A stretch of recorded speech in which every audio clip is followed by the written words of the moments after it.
So, ang gagawin po natin for today is gagawa po tayo ng dessert na kung sawa na po tayo sa buko pandan. Ang dessert po na ipiprepare natin, which is in season, ay ang fresh mango na may kasamang cucumber.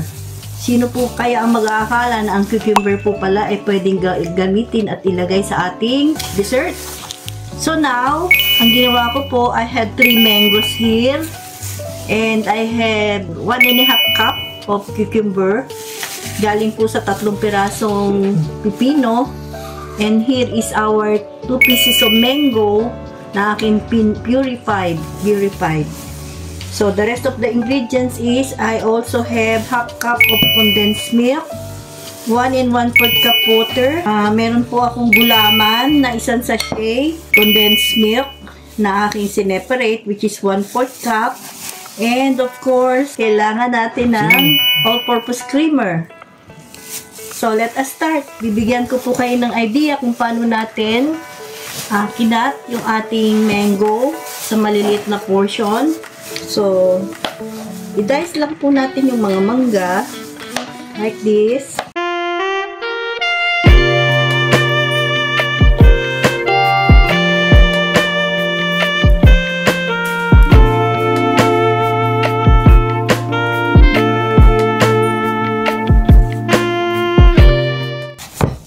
Now,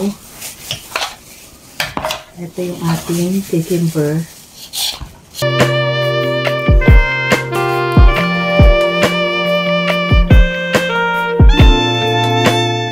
Okay, from our water, dilute lang natin yung ating gulaman.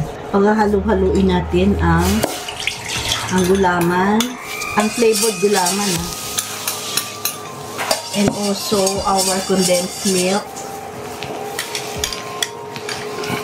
The 1/4 cup of condensed milk.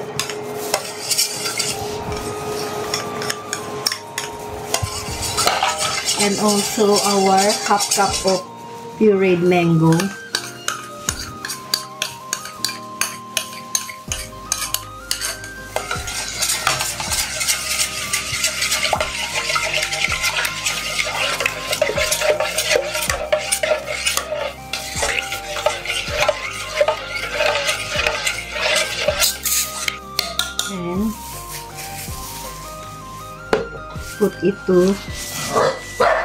Put it in the pan.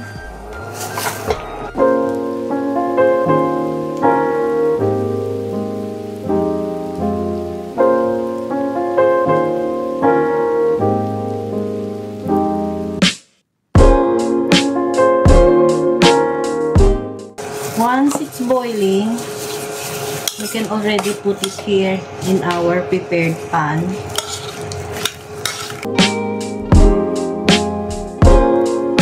So, ito na po, sinalin ko na on our prepared pan. Ito ay re-refrigerate muna natin hanggang mag-harden.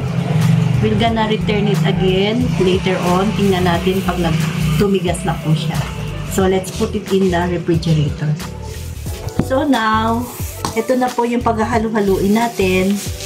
Our 1/2 cup of condensed milk. Our 1 cup or 250 ml of Nestle cream or all-purpose creamer.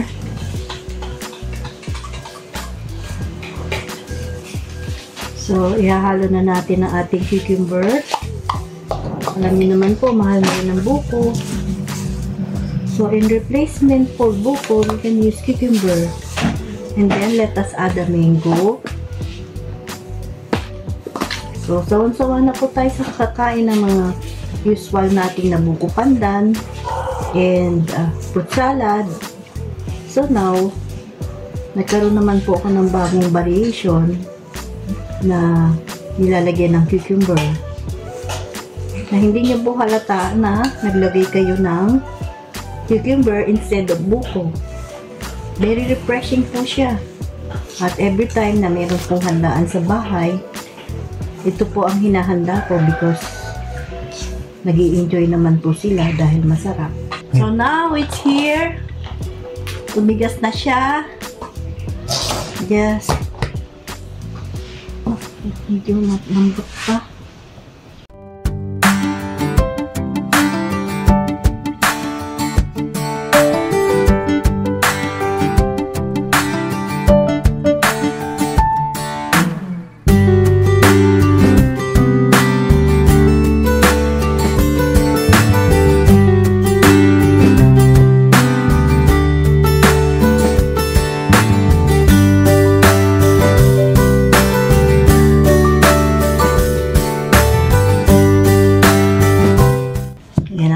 Tapos na.